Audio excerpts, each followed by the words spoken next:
Today, we have a special treat for you as we feature an episode from the new podcast, Richard Wiseman's On Your Mind. Co-hosted by Richard Wiseman, Britain's only professor in the public understanding of psychology, and science journalist Marnie Chesterson. Together, they delve into the captivating topic of persuasion, exploring how the power of persuasion can be used for good, the psychological tricks used to persuade people, and ways to protect ourselves from marketing strategies. In this episode, all these questions and more will be answered. Let us know what you think about Richard Wiseman's On Your Mind. Hello, this is Richard Wiseman's On Your Mind with me, psychologist Professor Richard Wiseman. And me, science journalist Marnie Chesterson. This is the podcast where we delve into the psychology of everyday life and answer your questions about human behaviour. Expect fascinating facts, scintillating science, and this might even improve your life. In this episode, we're going to be talking about persuasion, including how the powers of persuasion can be used for good, some of the psychological tricks that can be used to persuade people, and how to avoid being seduced by marketing. What, even you a professor who definitely can't be persuaded to buy a load of rugs that he definitely didn't need. Exactly. On with the show.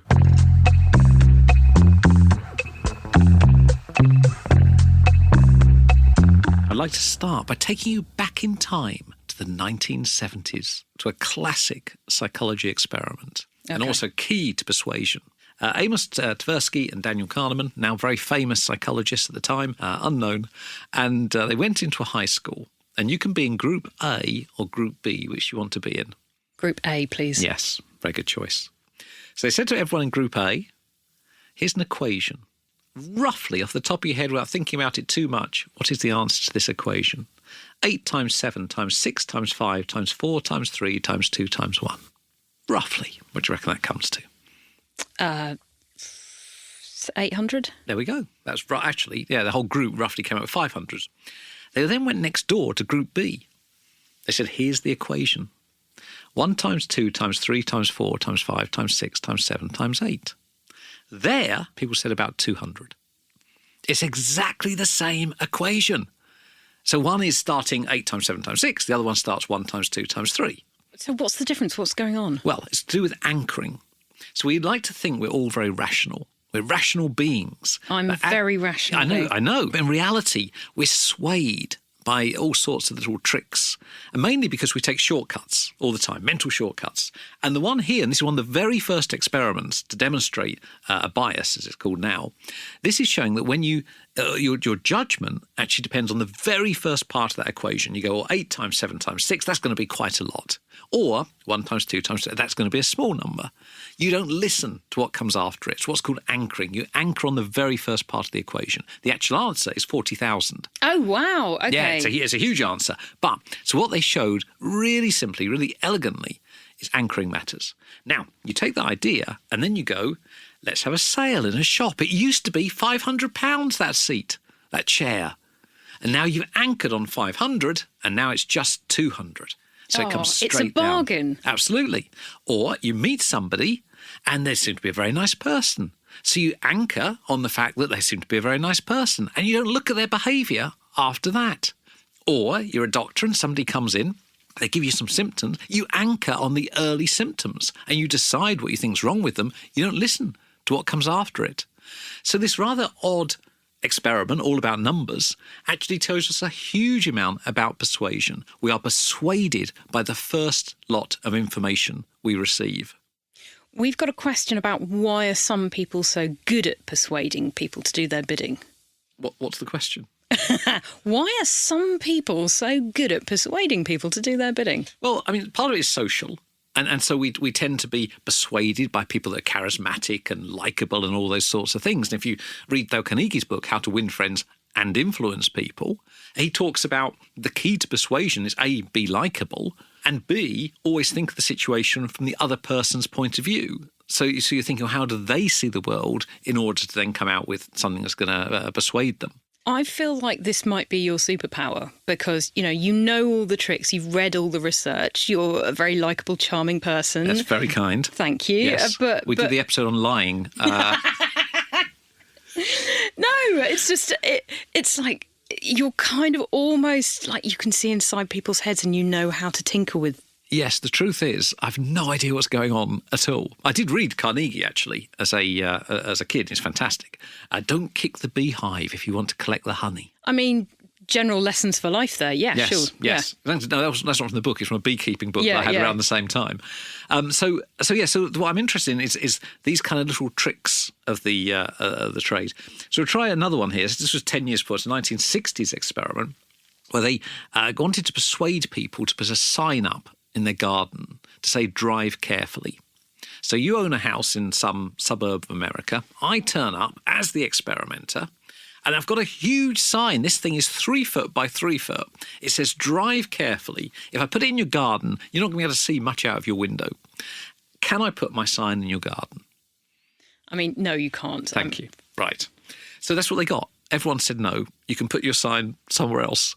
And they got nobody taking up. So then they went to another set of houses with a little tiny sign, a little sign about 6 inches square, and said, can I put this sign in your garden? And everyone said, yeah, sure. Yeah, of course you can. Yeah, no problem. Then they went back later on and they said to people, thanks for putting the tiny sign in. Can we put our big 3 foot sign in?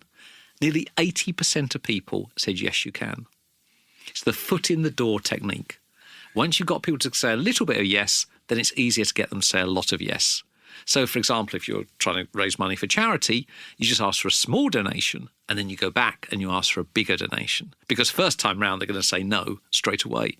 So psychologists have spent all this time looking at these little tricks of the trade.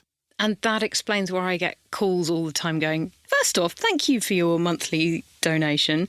Just wondering, can we bump it up a little bit? That's right. Most of that's me, to be honest. Actually, I'm really sorry about that. It's fine. I understand that you've got an expensive lifestyle to maintain, right? So when I was a kid, we used to go to department stores, and that was a big day out. And at the time, I don't know if they're still there, they used to have these demonstrators that would demonstrate things like knives, like kitchen knives. And it was amazing to watch. So they would kind of go, this kitchen knife is amazing and it can cut through tin cans or whatever it is. And it's £20 for this kitchen knife. And so you'd anchor on £20. And then they go, not only that, you get another kitchen knife and another one and a whole set of knives. And actually it's not £20, it's £10. And everyone was clamouring to give them the money. Well, if they'd have said originally it's 10 quid for these knives, no one would have touched them. So even as a kid, I got fascinated by it. I used to watch these things again and again and again because these people really knew what they were doing in terms of persuasion. The awful thing is I know what I'm doing when I'm being suckered into buying something. Say it's got the yellow sticker on it, so I know it's a bargain. And I need to keep reminding myself that I wouldn't buy it if it was full price. That's right. So I want a bargain more than I want the thing. That's right. Yes, exactly. And you also see people saying, well, actually, this thing's £100, but we can do 3 payments of £33. So again, it's the anchoring. Oh, it's £100. No, you can get it for 30-something pounds. And are we all susceptible to this? I mean, how easy is it to persuade people to do things? Well, it depends what you're trying to persuade them to do, but for the most part, actually, we are. That's quite disappointing. Well, it's interesting because, so the thing about biases is that if you didn't have them, you'd be checking out everything all of the time. So I always say, imagine if you can see a chair, but you can only see 3 of the legs. We just assume it's got the 4th leg. We don't go over and check out every single chair to check it's got 4 legs. You'd be there all day chair checking. And so that assumption actually allows you to operate in the world. So a lot of the persuasion work is like that, is that there's shortcuts which normally give you the right answer. Normally anchoring is a pretty good thing to do, but it can be used against you if people know what they're doing.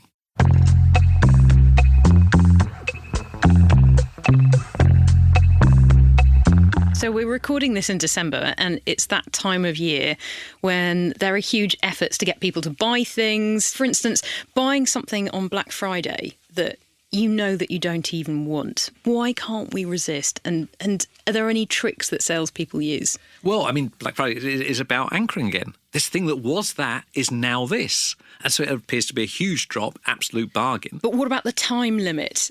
Does that panic people into buying? So there's scarcity is a big one. So I've only got 10 of these. If you don't buy it now, well, that's the opportunity gone. Or it's only available for 24 hours or whatever it is. We like scarcity. Limited edition, all of that. So these things all kind of add up. But on the other side of it, and we've been talking about sales, on the other side of it, you can actually use it for good. which is how I use all these persuasion techniques. Is it? Yes. You're persuading me of that. Yeah. No, I mean, more on the bad. I mean, not bad, capitalist. Do people get in touch with you? Do the shops get in touch with you and go, No, only Richard, how can we persuade people to buy? No, I've never done that sort of thing, actually. So I wouldn't do that. And I haven't. You genuinely do use your powers for good. I'm like an angel. Often people will say to me, Richard, have you fallen from heaven? It's the strangest thing. So go on, you're saying we can use this for good. I can use it for good. So we said the foot in the door. You can use it to get charity donations. You can also do the opposite thing, which is you start out with an outrageous request. You say, would you spend a week helping out some local children with their homework or something? And you go, of course not. That's ridiculous. I want to spend a whole week doing that. I've got other things to do. And you go, oh my goodness. Well, can you spare an hour? And now you look like, well, it's only an hour. Well, you want a week, and now you only ask. You seem a very reasonable person. And so, yes, I can spend an hour. Where had they asked for the hour straight away, you'd have said no. So these things, once you know they're out there, and it's not that you can use them particularly to persuade others, but you can use them to stop yourself kind of getting manipulated, which is quite a useful skill to have. Okay, because we've had a question about this, the darker side of persuasion from Margot, and she says, my builder convinced me that I had asked him to do something, and the details are boring and have to do with grouting, so I won't go into it. But I'm actually quite interested in grouting. I'm actually quite interested in grouting too. It's like she knew she wanted one colour. He said, no, you wanted the other colour. So she knew deep down that she definitely hadn't asked him to do what he did. But she started to doubt herself. And how was he able to convince her to believe him, despite her better judgment? Well, the question is whether, because she did believe him, I don't or think whether she does, she's just right? going along. Yeah. I mean, the fact she's asking the question suggests that she didn't believe him. But I think there's that whole social pressure, isn't there? You're in front of somebody, you want to be seen as a very pleasant person, a helpful person. And so we often go along, particularly in groups, we go along with what the majority think, even though we may not actually think that ourselves. So in the classic Solomon Asch experiment, where you have you get a group of people, and so these are the good old days of social psychology. They're all stooges. They're all working for you, except one person. Can I just ask, when you say the good old days, are you talking about experiments we probably wouldn't be able to do nowadays? Yeah, actually. Or that they had bigger budgets? I think both. And also they're quite imaginative. It was early days, so that they got a whole field in front of them. You probably could do this one today, actually. You got a group of people, they're all stooges, all working for you, except one poor person who doesn't realise they think everyone's a genuine participant. You show the group 3 lines. They're obviously different lengths. I mean, they're a short line, medium line, a long line. Then you show another line and you say, which line is the same length as the line I'm holding up? And it's obviously the middle line. I mean, these things are about 6-inch difference. Right. You start to go around the group and all the groups say, well, it matches the short line, matches the short line, matches the short line. And now we come to our real participant and around about 60% go, it's the short line. Oh. So they're just trying to be a nice member of the group. They're trying to join in. They've been influenced by other people as part of it, but also they've been persuaded because everyone said one thing. We are social animals. We are persuaded by one another. Yeah, but are they seeing it differently? No, they know. No, they know. Yeah. Okay, so they know they asked for different colour grouting to what they got. That's right. That's why that feels like that happening, except there's only 2 people involved.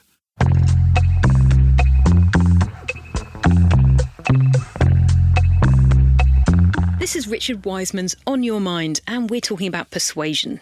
So you mentioned that persuasion is often used in negative terms, but it can be used for good. Yes. So apart from charities, I mean, can you use it to persuade us to all be nicer people than we would be otherwise? Just before we get to that, that's a good point. One other little tip here. Sometimes it can be just one word. So some lovely research by Elizabeth Stokoe, who's a conversational analyst. What's a conversational analyst?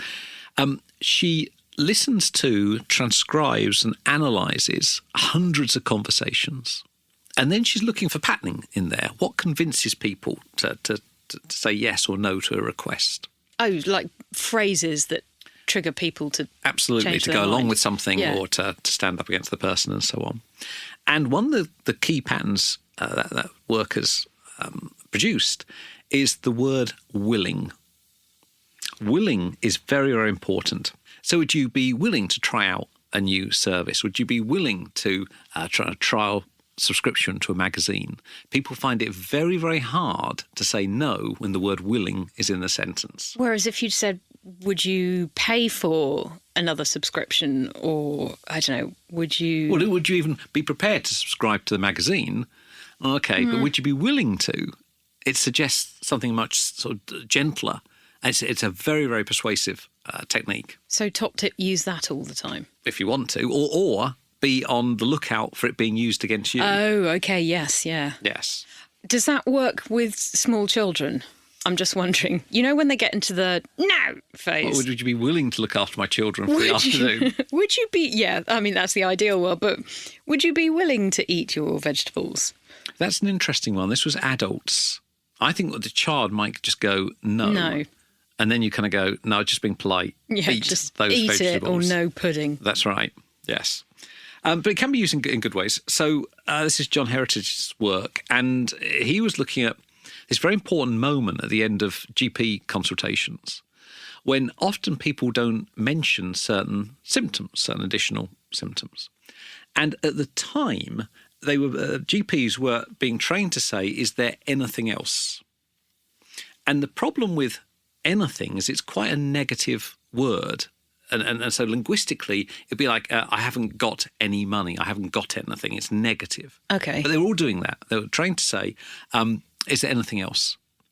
So he's a linguist, and he looked at that and said, you know what? Let's just change that sentence to, is there something else? Oh, that's clever. Really, really simple.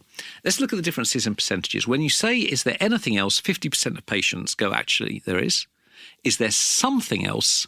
90%. Wow. And suddenly you get early detection of all these problems and so on. So it's a really nice use of psychology and persuasion. It's one word, just one word. That's and so you get lovely. that 40% difference, and you've made the world a better place. That is really good. So that for me is a big positive. That's This is what I mean about persuasion. It cuts both ways. And it's persuading people to tell you what they otherwise wouldn't bother. Oh, I don't want to bother. That's right. That's right. Unlike my brush with some very persuasive salespeople, I went to Turkey and I went to a rug factory. Yep. Expert on persuasion. Yep. I thought these people will not persuade me to buy a rug. I am purely curious. I'm just going there to see the rug making process. Yeah. How many rugs do you now own from Turkey? 4.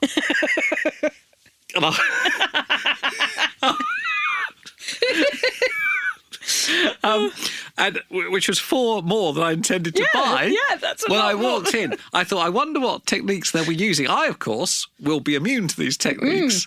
And the one they used, which I didn't know about until I walked out with my 4 rugs, which is that they say, look, you know, you're not going to buy any rugs. You're not going to buy. I wonder if you could just help me out. We don't know what sorts of rugs appeal to people. Can we just show you some rugs and you can choose your favourite rugs? Just tell us which are good rugs and bad rugs. And so we went through loads of rugs, and I went, oh yes, that one. And of course, I'm behaving as if I want those rugs. Yeah. And at the end of it, I thought, oh, they're quite nice, those rugs. Right. And then they said, actually, you've chosen 4 of the most expensive rugs. And I said, well, that's my ability to pick a... I'm a classy gentleman. Call it intuition. Mm-hmm. But I said, how much are they? They're extremely expensive rugs. And I said, I'm not interested in that. And they said, actually, because you've helped us out no with the rug market research, yeah, we can let you have these at a much lower price. You are a rug mug. I'm a rug mug. I walked out with 4 rugs. Rugs. I walked out with 4 rugs. And mug on your forehead. Absolutely, yes. I think they may have had a telescope because they saw me coming from absolutely miles away. But are they nice rugs? 2 of them are. Okay, that's a 50% success rate. No, actually, to be honest, they are quite good rugs. Okay. But what I like about them is that they remind me. that I'm a gullible fool. I walked past an antique shop once. In the window, there was a resin cast of a saber-toothed tiger's skull. And it was quite nice. I thought, I quite like that. I went in. The man said, funny you should say that.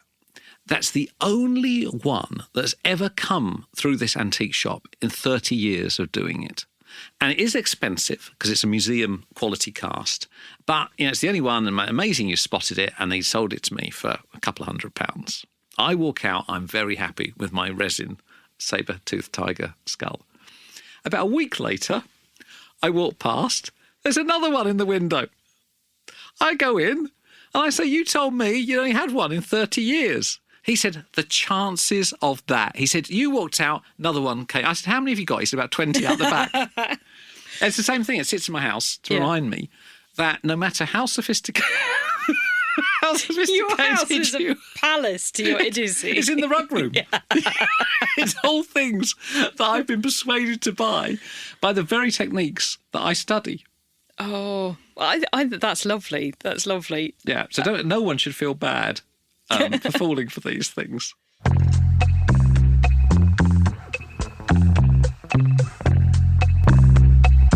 So, Richard, we've just been talking about the positives of persuasion, but sometimes people can find themselves doing things that they never thought they would because they're in a crowd. What's going on there? Well, we're social animals, and so of course we're influenced by those around us, and sometimes we just want to join in with the crowd and conform, and other times we want the people around us to like us, and so that influences us as well. I mean, as a speaker, somebody speaks a lot in front of groups, I am astonished at the speed in which 200 or 2,000 people, whatever it is, become one person. And you're actually talking to one person, and that one person, group of people, decide to laugh at a joke or find something interesting, and they all do it together. And the reason is because when we're all together like that, everything's contagious. We in terms of how enthusiastic we are, the emotions we're feeling, whether we find something interesting, we all catch it from one another. So you seed your audiences with cacklers. That would be handy. Yes. So, yeah, absolutely. But we're in a group, we are different to being individuals. And we can be persuaded by seeing other people doing things. That gives us license to behave in that way and so on. However, I did use persuasion in a good way because I did some work with donations to charity. So we had these charity donation tins. We managed to persuade a well-known shop to let us put these tins by the tills. And we varied what we wrote on the tin. And this was based on other researchers that had these sort of similar ideas. So we had one tin that said, please give generously. Another one, every penny helps. Another one, every pound helps. And another one is, you can make the difference. Now, one of those did very, very well compared to the other three. Can I put a bet on it being the last one? You can make the difference. Yeah. Terrible. Oh, no. Terrible. No, disaster. Oh. Every penny helps. Oh. Because it tells them it's all right to put in a small donation. Oh, I see. It's fine. Every penny helps. Every pound helps. People go, well, I wasn't going to give you, I was going to give you 50p. 20p, yeah, so now I feel bad. So almost nothing went in that. Please give generously and you can make a difference. Didn't really matter at all. We also varied the colour of the collecting tin and red. Is it persuasive colour? Absolutely. Red. Because it got people's attention and it's something that sort of says, this is something, a red light, we need to act on this now. So every penny helps on a red collecting tin hugely, by about 160% more than any of the other combinations. So it's all about these sort of subtle little acts of persuasion. And actually, now I think about it, often when there's a sale, there's red stickers on things. And so that's a cue to you to say, buy it now, do something. And give me your attention. And also extraordinary that something as simple as one word can make a difference. So something rather than anything, or the word willing. Yeah, and all of these things, so we, as I say, we get right the way back to that initial study with the 8 times, 7 times 6 thing, is we think, no, we're rational. We're not going to fall for these things. We're not going to buy rugs, he says bitterly. But the truth of the matter is we wouldn't be able to operate in the world unless we had these kind of biases and things that persuade us one way or the other in our heads, and marketeers know about them. And if you know about them, to some extent, you can be on your guard, except for the man with the antique shop and the saber-toothed tiger skull. Just don't go in shops. That's well, because, now that's what I do. I send in other people. People who are more robust than my good self.